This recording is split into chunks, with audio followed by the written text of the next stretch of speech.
And we have with us from the Belize Red Cross, we have with us Terence Woodai. That's correct. Who is the national trainer.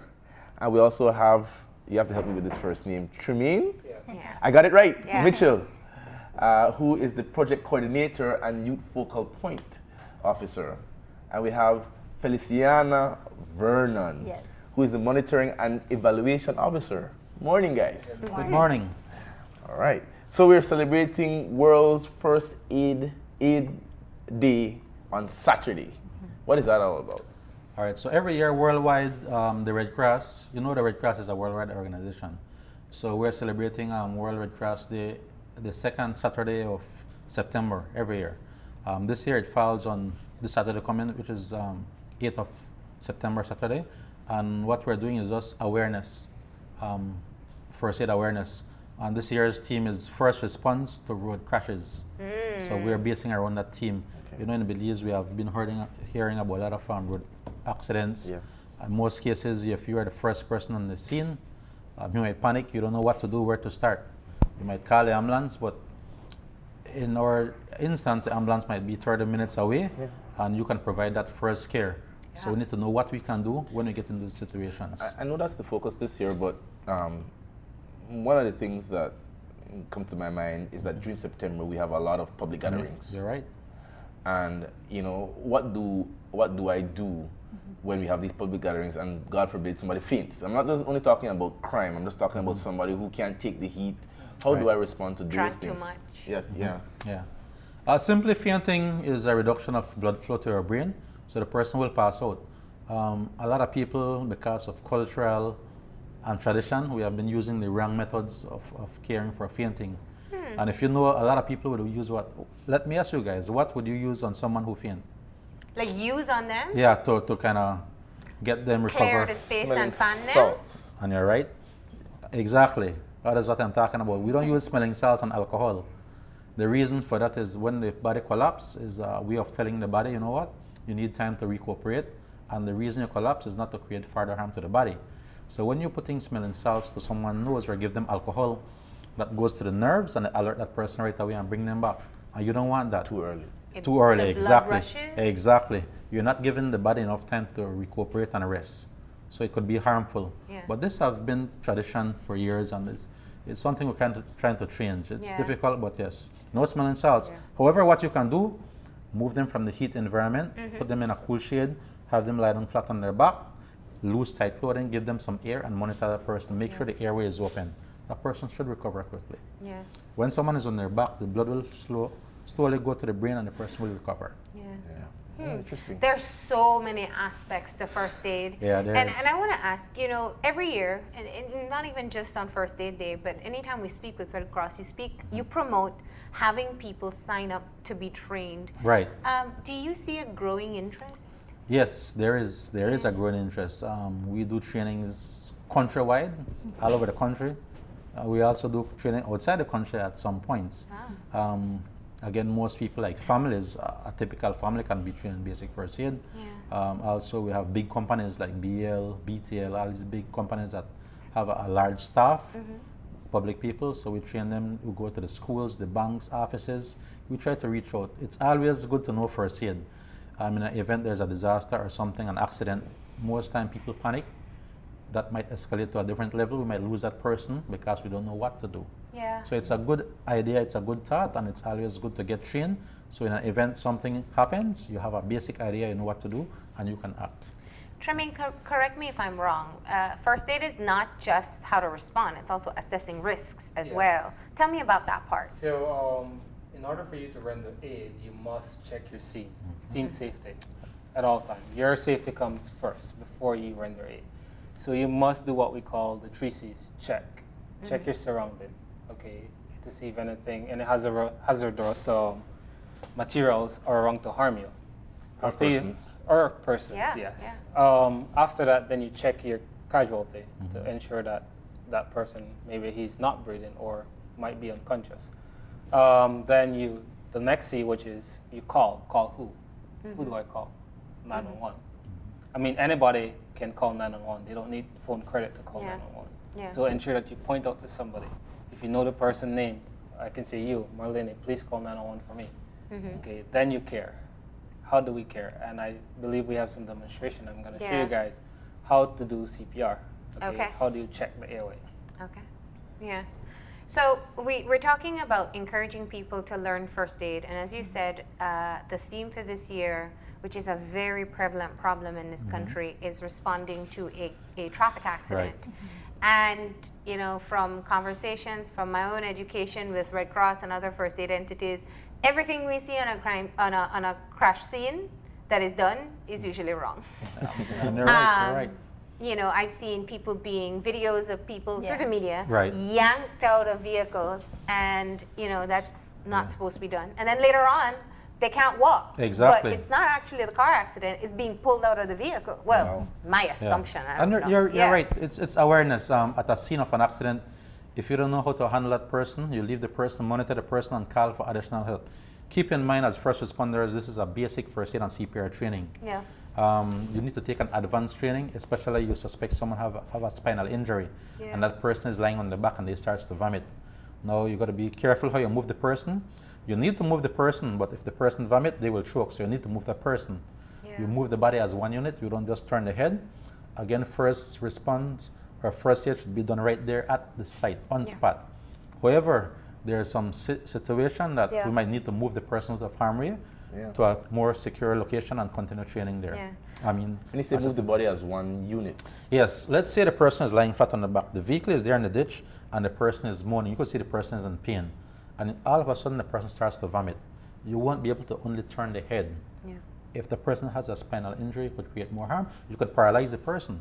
So what you want to do, it's difficult for one responder to do this. Yeah. You would need additional help. You Yeah. could use people that are bystanders Yeah. and let them know what they need to do. You as the instructor there or the trainer, you hold the head and you will delegate all the duties. Yeah. You hold the hip, next person hold the shoulder. On 3, we're going to roll on the right. You 1, 2, synchronize 3, the turn. synchronize the movement. Yeah. Clean out them out, 1, 2, 3, back on the back. For someone who you suspect has a spinal injury, should always be placed flat on their back. Yeah. Yeah. And don't move them if you don't No, have to. exactly. Unless like the car looks like Yeah. it'll explode, Right. or it's in the middle of the road, or I still find it so interesting. But you know, the thing about emergencies is that we panic. We're And you're right. emotional. You're right. We don't know what to do. What is 1 minute?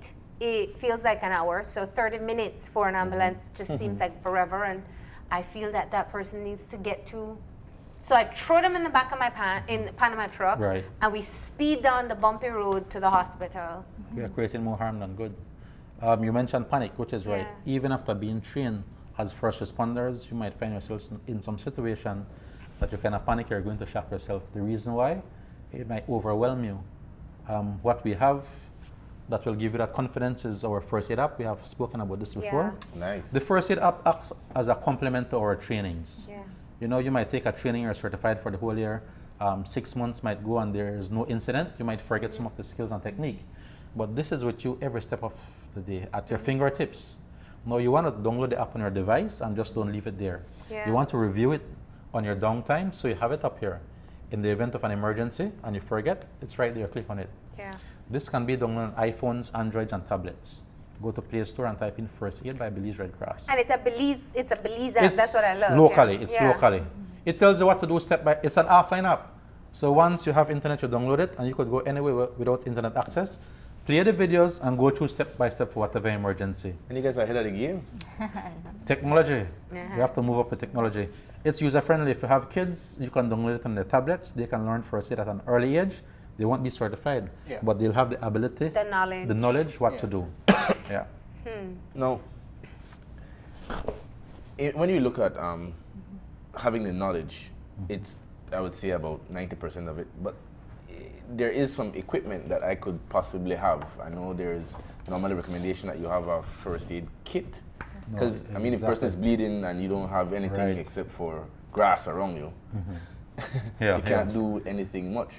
Can you talk to us about some of the hardware, that basic hardware that you should just always have going on a road trip or being in your car? Let's speak. Yeah.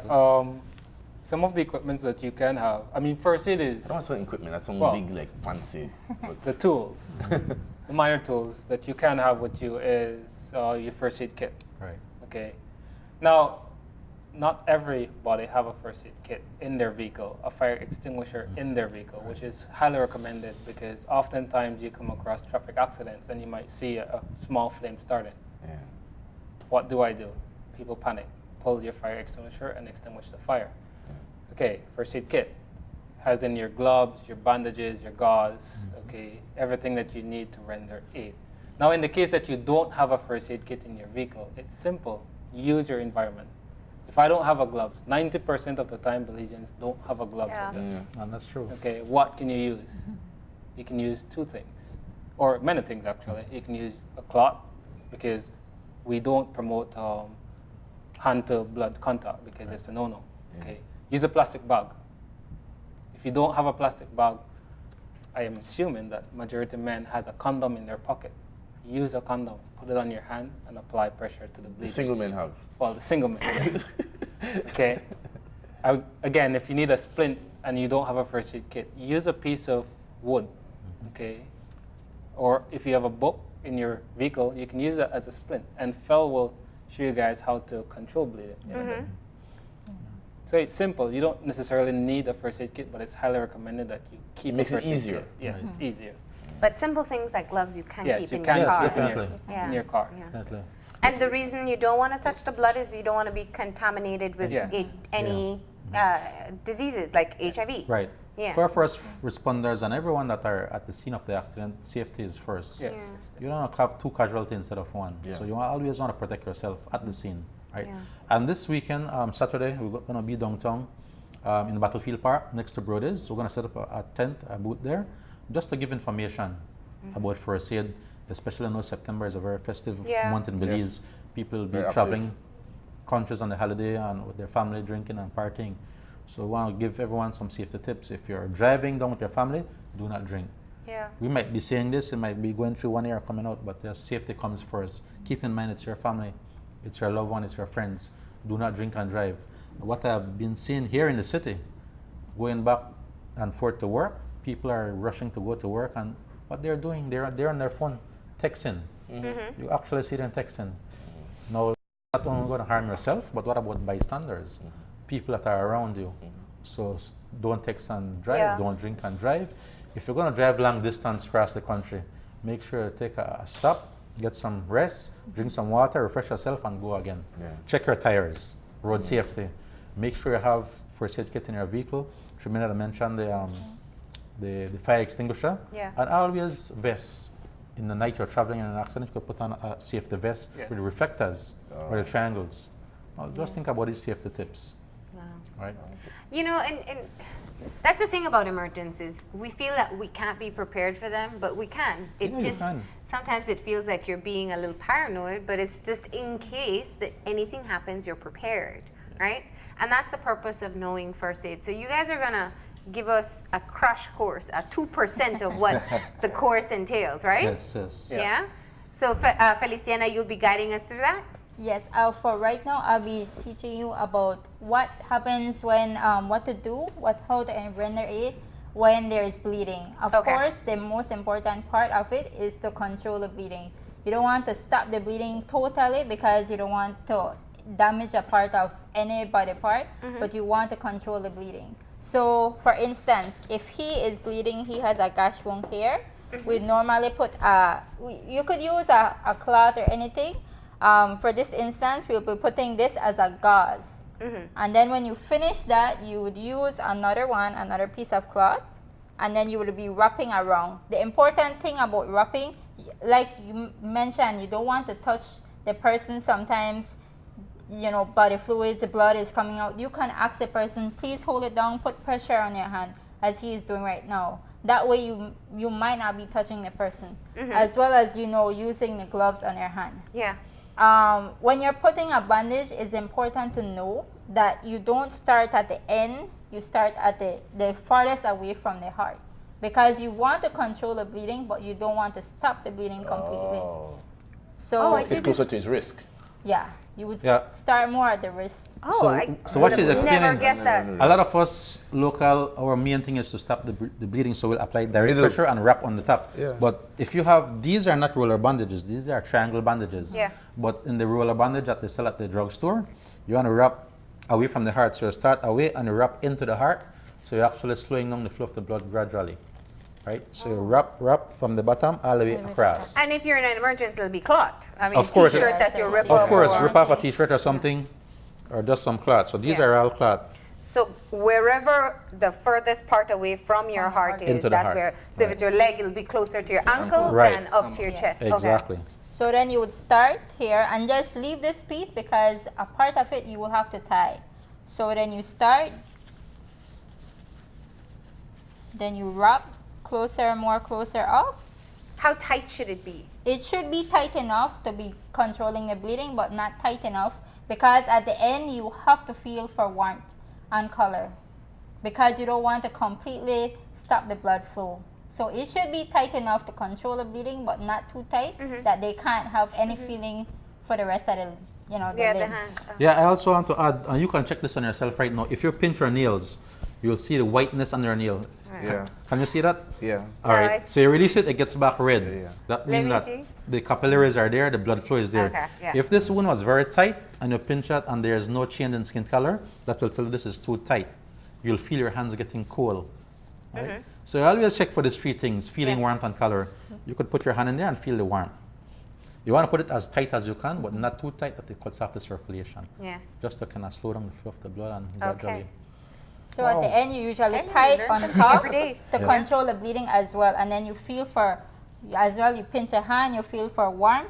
Can you feel? Yes, I can feel that. So you communicate with them. Yes, the whole way. communication is Yeah. key. Yes. Because as well as, even though, as well as you mentioned that you may panic and you don't know what to do, one thing you can also offer is just talking to the person, keeping them conscious. That's also a part of Because giving first it aid. won't happen like this. I mean, the person could probably be rolling on the ground, Yeah. crying, and there's a lot of noise. So, actually, and the person's blood flow, might not be able to feel anything, might not be able to communicate with Yeah. you. Yeah. It all comes back to introduction. You need to introduce yourself to the person as a first responder. Yeah. And a person will have that Trained. relief. You know what? Well, this person definitely or know what he or she is doing, so I'll have that comfort in that person. And just Yeah. communicate and continue to talk to the person. Yeah. Right? And then another, If there's like another- an almost amputation, I've seen Yes. that before where somebody's like wrist almost come off. Where do you, is it the same technique if you're wrapping? No, this is will only be applying direct pressure. Again, we don't use amputation because from studies, amputation will use only in severe cases. Okay. In most cases, you amputate someone, there's a possibility all the nerves will die, and then that person will lose that limb. Yeah. So it's not recommended. In severe cases, So you wouldn't for first try to aid, we address don't. that? No, Yeah, we don't do okay. that. We don't amputate. No. Yeah. Yeah. Okay. Another important part is if the bleeding continues, you don't take off this bandage, you apply more on it on top.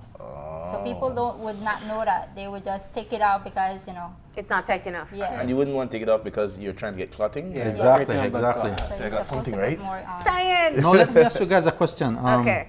Let's say someone have a major severe wound that is bleeding. What would you use to wash that wound? What substance would you use to wash a wound? I know you want me to say peroxide. Water. I know you want me to say it. I know all the wrong answers. All right, good. No, this is what, because of tradition, we have been learned, but you said the right thing. Soap and water. Soap. Soap, Yeah. soap. And use soap. Yeah, just to take the Hand bacteria. soap. Soap and water to clean the wound. Yeah.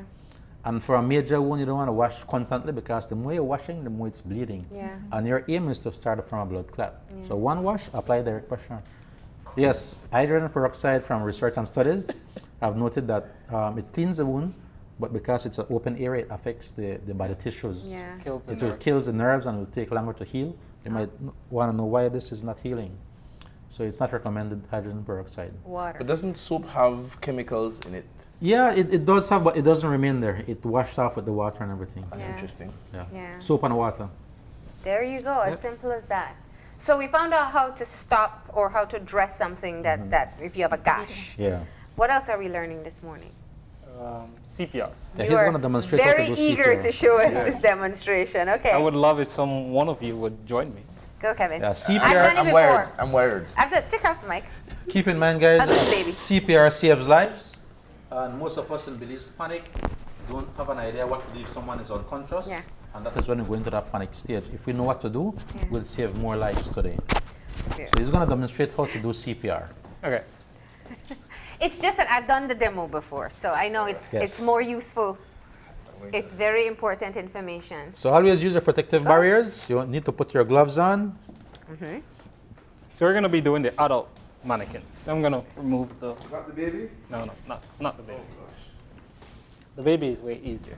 The baby's easier. Yes, I'd way be more easier. scared to do CPR on a baby. Oh, actually, you might think You want to twice. turn the other way? Yeah? Yeah. Please? So we can get a better image of you. Oh, Yeah. okay. Yeah. There we go. Okay.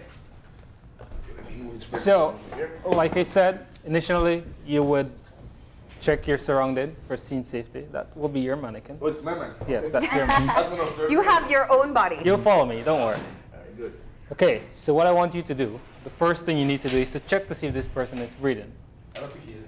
Okay, so if I go from the 3 C's, check your surrounding and check your casualty.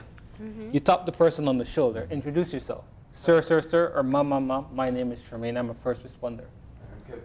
Okay. If you get no response, He didn't. Fel, can you please call 911 for me? So, Okay. you smart.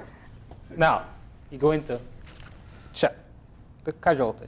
So what I want you to do is to tilt the head, one hand on the forehead, 2 fingers underneath the bony part of the chin, and you're pushing it up. Now, why do you push it up? Because an unconscious person needs air. And what organ is inside the mouth that blocks the airway? Tongue? Your tongue, yes. So when you're unconscious, the tongue rolls out and block your airway. So you must tilt the head, okay? Your cheeks you're gonna put over the nose, and the mouth you're gonna feel for warm air, okay? Look at the chest, and you're looking for the chest to rise for 10 seconds. 1, 2, 3, 4, 5, 6, 7, 8, 9, 10. No response. Okay, now we're gonna start CPR. Now, how do we do CPR? First of all, you must know where to place your hands. I want you to feel for this hard bone in the middle of your chest. That's your sternum bone, which is on the mannequins are these. You put your fingers, one finger at the tip of the sternum, yes, anyone. So you're gonna place your strongest hand below and your weakest hand above it, and you're gonna interlock, okay? Now, you're gonna interlock right above the 2 fingers, which is 2 inches approximately between the nipple line, okay? Now, this is the only time you will place your hands on a female breast when doing, on a female's breast in first aid or CPR, okay? Because it's dead center of the nipple line, so you have to place your hand right on the breast. That's important for females. people to know. So they For can't, males, it can. yeah, so they can't be shy about it. It Right. will require some Yeah. touching. Yeah. It's a matter between life and death. Yeah. You want to control your environment and use the crowd to keep back. Because Yeah. people will want to take out their camera and take pictures. Yeah. But control your environment. Okay, so I'm gonna place my hand there, interlock. Now you're gonna get as close to the person as possible. Ensure that you move the hand closest to you out of the way, because you don't want to cause further harm. Okay, so the heartbeat at a rhythm of 1, 2, 3, 4. Your heart is dead center of your chest. So, It's at dead center of your chest? I thought it was on your... on your, Yes. no, because this is where your main arteries is. So you feel it pump there, but it's dead center of your chest. It's in the center, but the end of the heart tilts a little bit over on the left. That's why people say it's on your left, but it's in the center, yeah. Yeah. So you're gonna, we have 2 methods of CPR, 30 compression, 2 breaths, or the 100 compression per minute, which is, some people are not comfortable with giving breaths. So we do the 100 compression per minute. So we're gonna do both of them, and we'll explain a bit. So let's start. 1, 2, 3, 4, 5, 6, 7, 8, 9, 10, 11, 12, 13, 14, 15, 16, 17, 18, 19, 20, 21, 22, 23, 24, 25, 27, 28, 29, 30. Hold on, if I'm pressing too hard. Now, yes, good question. Now, for an adult, it's 1.5 inches to 2 inches in depth. Okay, for a child from 1 to 12, it's 1 inch to 1.5 inches. For a baby, it's 0.5 inch to 1 inch using 2 fingers. Okay, for a child, it depends on the body weight. I can use 1 or 2 hands as well. Okay, so you're gonna tilt the head, you're gonna pinch the nose, and now you're gonna give 2 breaths. Now, if you look at my mannequin for a second, 1, 2, okay, Kevin? That's Kevin. 1, 2, 2, Only two. just 2 breaths. 2 breaths, 30 compressions. That's okay, but when still. I'm putting air in, do I release the nose? No, No. Do I keep the nose you have at to, all times? yes, because remember, we breathe through our nose and our mouth. So if I put air through the mouth, it will come through the nose. So you have to lock off the nose. Okay. Now, when given breaths, you're not gonna blow like you're blowing a balloon. Okay. Just a slight.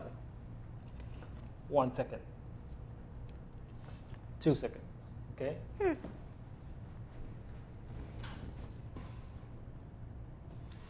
It's okay. Now let's go back. 1, 2, 3, 4, 5, 6, 7, 8, 9, 10, 11, 12, 13, 14, 15, 16, 17, 18, 19, 20, 21, 22, 23, 25, 26, 27, 28, 29, 30. Tilt the head. 1, So you would continue that cycle. You won't Yeah. stop. 2, and 1, 2, 3, 4, 5, 6, 7, 8, 9. Terrence, you want to tell them the 5 reasons why you stopped? Yeah, there's CPR? 5 reasons to stop CPR. You want to continue that cycle until one of the reasons are present. Okay. So the 5 reasons are if the person regain consciousness. Okay. And you will know because you're shoving down and you feel a force shoving back at you. You want to stop, tilt the head, check for breathing. Okay. If the person is breathing, you put that person in a recovery position. Which is? On the side. Okay. Arms out, face on the side, airway open. That will help the person to breathe back normally. Okay. That's one reason. The second reason, the AED is available. Birth is on scene, the ambulance is there. They'll Okay. put on a defibrillator and shock the person. Okay. The third reason is that another trained personnel comes on scene. They will take over from what you're Last doing set. and they will continue. Okay. The fourth reason is that the scene becomes unsafe. The scene becomes unsafe, you need to stop. Put You them have to protect your life first. Of course, your life comes first. So you put them in a more secure location and then you can continue CPR there, right? Yeah. And the fifth and final reason is the person recovers. Yeah. Yeah. Yeah. Yeah. That's so. There we go. Officially, patients are recovered. They're Yes. done. Yeah. Yeah. Good job. Good job. Yeah. So and babies is that we gotta rush it through because we're Yeah. in the last few Yeah. minutes. But the babies are just a little bit different. Yeah, infants we use 2 fingers. Yeah. Yeah. Again, we don't compress center, we compress center of the chest, but not between the nipple lines. It's below the nipple line because the infants they're still developing. All the organs are not in the proper place. So we go below with our 2 fingers. Yeah. Things to note when we give the breaths, we would call it puff because the air should come from our mouth and not from our lungs. And we blow both into the mouth and nose of the infant. Okay. Both. So you don't mouth pinch and the nose. nose, you just No. put your mouth Put over our the mouth whole over the thing. mouth and nose and blow in. Still chest comes up. And these strips, these are just for here, but normally you would not have a barrier between. Yeah. Yes. So Yeah. you can normally use a breathing barrier, and then a regular piece of plastic bag. Yeah. Yeah. Okay. Just get a piece of plastic bag, bore a hole in it. But make put sure it it- doesn't cover the nose, I assume. Yeah. No, just over the mouth, like that. But for the infant, it will be mouth and nose Yeah. because you're blowing both into the mouth and nose. For the child and adult, the hole just go over the mouth and you pinch the nose. Yeah. Now, these are very basic to use and very simple, but they have the one that they sell at the pharmacy, or you could order that has like a one-way valve that you blow in and nothing comes back at you. So you could put in air, but nothing will, if that person starts to vomit, nothing will Yeah. come back out. Yeah. And those don't expire because I know like No, these don't expire, no. I'm talking about the ones that you buy at No, the no, they don't pharmacy. expire. Okay. You just need to keep it in a cool place, you know, of the humidity and all Yeah. that stuff. As well as with the gloves, you need to keep it cool. So many reasons why we should all get trained in first Yeah. aid. You know what?